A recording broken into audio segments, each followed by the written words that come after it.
I don't know if you've been paying attention, but we had a local government election this week. And as the results of the election have been coming in, we've been seeing quite a bit of criticism for the Electoral Commission, the IEC. So various political parties saying different things. The UDM said something, the IFP, the NFP, Action SA has said a huge amount. Other parties have made all sorts of claims. But, and I think this is important, almost none of them have gone to court. Grant Masterson is the Manager for Governance and Institutions and Processes at the Electoral Institute of Southern Africa. Grant, good afternoon to you. It's a simple question, but I think it's quite a big answer. How do you think the IEC did? Well, good afternoon, Stephen. Look, the IEC, South Africans can be proud of their IEC for the job that they've done. They've delivered another election which I think has delivered on the mandate that is set down by the Constitution. It is an election which reflects the will of the voters who bothered to turn up. We know not that many did compared to the voters' roll, but we should be recognizing the job that the IEC did. Look, I was thinking about this before this interview, and I can't think of an election in the democratic dispensation that has been as challenging as these local government elections. Even before you factor in COVID, we had the Constitutional Court requirement that every voter should now have an address affixed to the voter's roll so that we can verify where they're voting. We remember that that was a huge challenge in the previous elections, and they still had to solve that for this one. There's been the introduction of the political party financing requirements for the IEC, and then you get to the challenges of the Moseneke report, the potential delay, the challenges around whether the ANC had permission to re-register. There's been so many challenges, and yet at the end of the day, when you look at the results, it's very clear that those results are reflective of the will of South Africa's voters. I mean, in a way, you know, so we kind of almost have to judge things slightly differently because of the pandemic, and the fact is people were able to vote and were able to vote safely. I mean, that matters. That's right. I mean, the Moseneke report, one of the two key considerations that the IEC asked Justice Moseneke to look at was, can these elections be conducted safely? Now, yes, the health department is saying it's still too early to know whether or not the elections have been a super spreader event, so-called.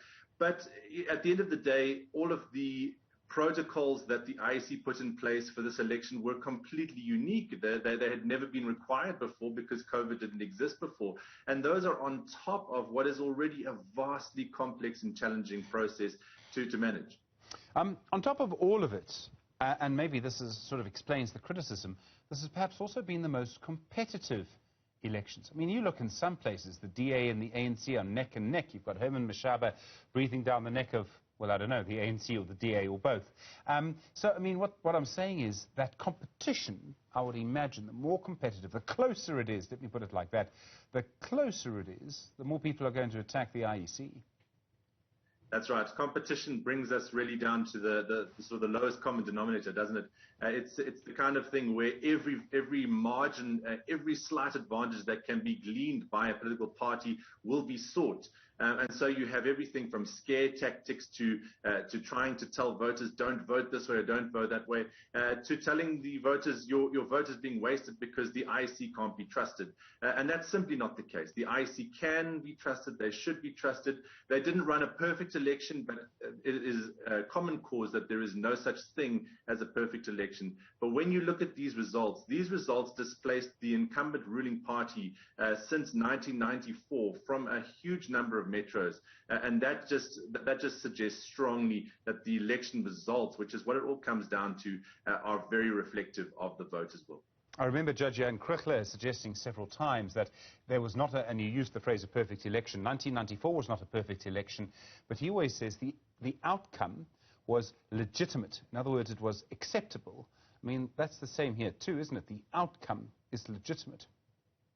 Well, I mean, not to all the parties, obviously. Some parties would be very unhappy with the way they've performed in these elections. But yes, your point is well made, is that when you look at these results, when you look at the potential complaints, the complaints are minor in terms of their scope and their impact. And we know that there were problems. That's unfortunately always the case.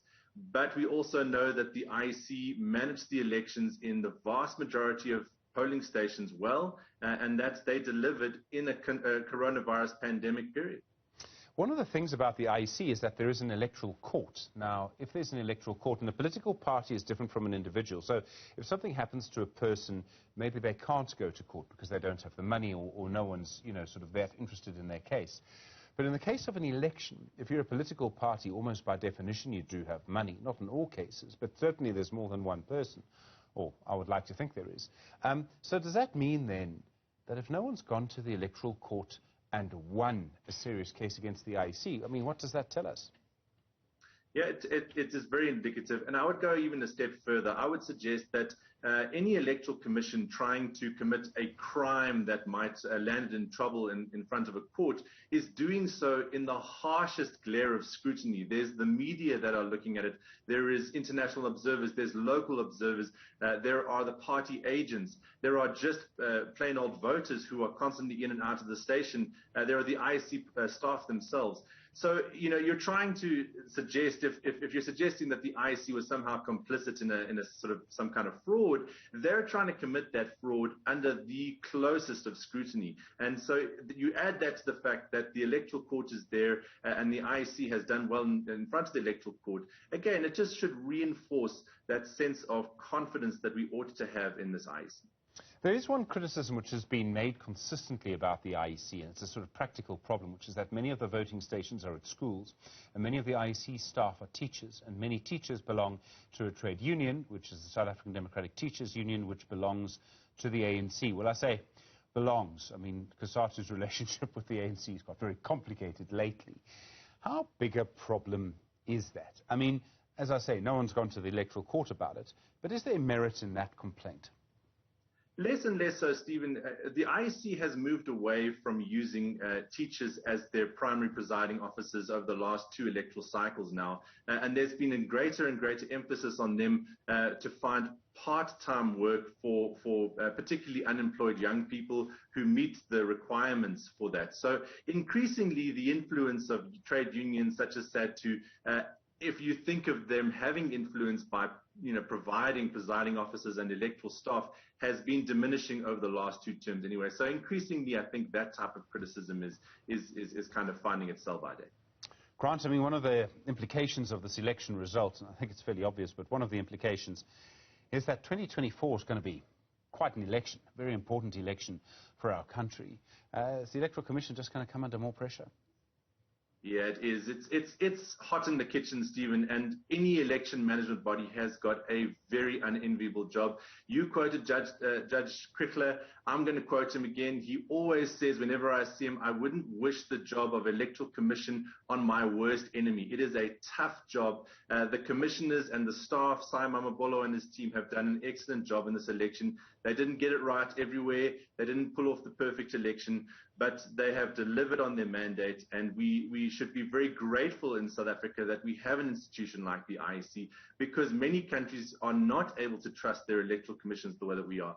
Looking ahead to 2024, absolutely, it's going to be a blockbuster of an election, and at least we go into 2024 with a basis of trust for the IEC. If we had legitimate reasons to be very concerned about the IEC's competency, its trustworthiness, the ability of the IEC to deliver a legitimate election result, things would be a lot more serious. Grant Masterson, thanks very much indeed. Manager for Governance and Institutions and Processes at the Electoral Institute of Southern Africa. Well,